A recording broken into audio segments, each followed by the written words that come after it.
notre édition, aujourd'hui, nous avons débattu de l'éthique et pas de la gastronomie, mais de l'alimentation générale. Alors que nous sommes dans ce département, cette année, c'est l'année de la gastronomie. Si on veut une alimentation saine, bien évidemment, il faudra accepter d'être aussi un consommateur acteur, choisir ses produits, savoir d'où ils viennent. Cette réunion et cette discussion autour de l'éthique et de l'alimentation, ça a été très riche en termes d'histoire personnelle, d'histoire individuelle. Comment raconter tout ça à nos enfants? Et je le dis souvent, on forme chez nous, on forme des ingénieurs, on forme des médecins, on ne forme pas suffisamment de citoyens. Et un citoyen, il doit aussi être ouvert à ce qu'il va manger à l'école, comment on prépare un plat, d'où il vient, s'intéresser aux producteurs, aux paysans. Paysan, c'est celui qui nourrit le pays. Donc, un sujet très riche avec des intervenants extraordinaires.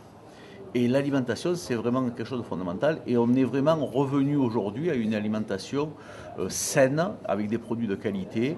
Et un produit de qualité, ce n'est pas forcément uniquement la truffe et le caviar. Hein. Ça peut être simplement une bonne tomate, parce que c'est une tomate qui a poussé au soleil et qui a respecté la saison.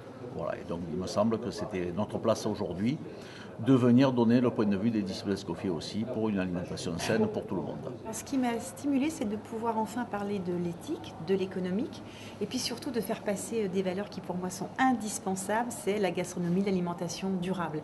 Et ça me permettait aujourd'hui d'insister vraiment sur ces valeurs, de dire que ce ne sont pas que nos enfants qui doivent faire cet effort-là, mais aussi les parents et nous, notre génération, qui avons un petit peu perdu de vue qu'on ne peut pas consommer à tout va. Donc avec ce que je propose pour France 3, c'est vraiment de proposer une gastronomie durable. Vous incarnez à titre personnel l'enseigne et l'amour. Donc, contrairement à d'autres groupes, que je suis ce député qui est considéré comme le député gastronome et je vais sur les territoires essayer de manger à chaque fois un morceau de France. Et dans ce département et dans cette belle région, on a des particularités.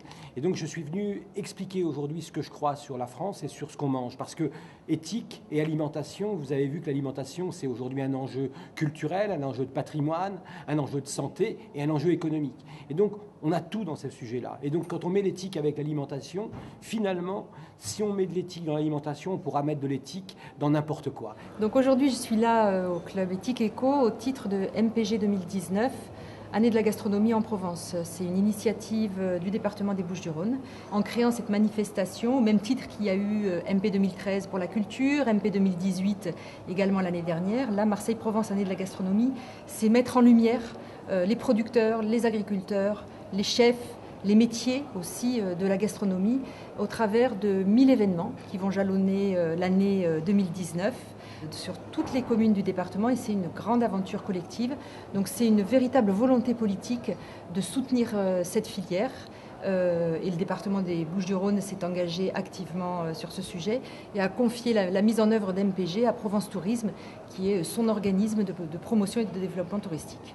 C'est de la responsabilité de l'ensemble des acteurs de la filière de la restauration, y compris ceux de la restauration collective, je dirais même encore plus ceux de la restauration collective, qui touchent l'intégralité du public, des jeunes enfants jusqu'à nos aînés, à nos seniors derrière. Donc une responsabilité qui est partagée et il est important pour nous, groupe Sodexo, de montrer l'engagement qu'on peut avoir sur ces sujets-là et toute l'énergie qu'on peut mettre pour améliorer les choses et faire en sorte que le mieux manger et qu'on régale les papilles de tout le monde de façon beaucoup plus globale.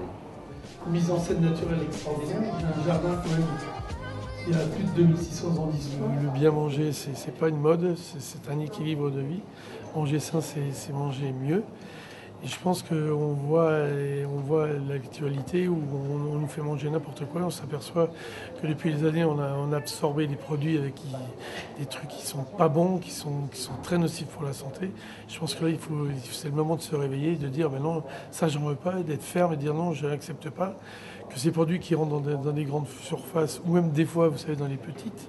Je dirais pas l'épicerie, le marchand de légumes du quartier, mais qui font rentrer des choses comme ça qui ne doivent pas exister, de dire non, j'en veux pas, et de faire connaître aux enfants le vrai goût. Et moi, j'ai toujours, ce qui m'a donné l'envie d'être cuisinier, c'est les plats de ma grand-mère, les plats de ma mère, et une bonne purée qui n'est pas faite avec du flocon, mais avec des vraies pommes de terre, avec des pommes de terre de goût.